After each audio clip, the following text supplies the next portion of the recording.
बिस्मिल्लाहिर्रहमानिर्रहीम। क्या करें कि अब जिस तरह मेन स्ट्रीम मीडिया हमारी सोशल मीडिया की बात नहीं मानता, इसी तरह से हम भी इनकी बात नहीं मानते कि ये पता नहीं सच कह रहे हैं या वक्त टपाओ पॉलिसी है इनकी, या इन्होंने कुछ ले दे के तो ये दिन गुजारने हैं।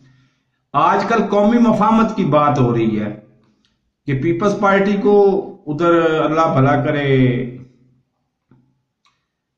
सिंध के बलदियाती कानून में उलझा के उसको ब्लैकमेल किया जाए, और मौलाना फजलुर रहमान साहब को सदर पाकिस्तान से हट निकाल कर उनको डेरा इस्माइल खान की माइशत दे दी जाए, मतलब डेरा इस्माइल खान का कोई उनका मेयर शेयर बना दिया जाए, और इस तरह से मुकमुका करके और जनूबी पंजाब किसी और को दे दिया जाए। तो इस तरह से मुकमुका करके तो पीपल्स पार्टी के साथ सुलह कर ली जाए, फजलुर रहमान को माफ कर दिया जाए, और नून लीग का तो वैसे ही सफाया हो गया ना।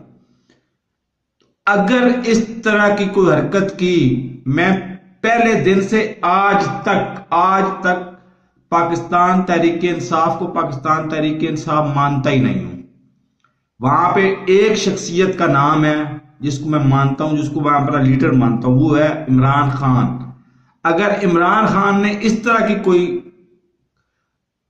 मैं महफूज लफ्ज बोलता हूं कि उसने इस तरह का कोई अमल किया, तो ये याद रखना कि पाकिस्तान के अवाम के सामने आपकी सियासी खुदकशी होगी।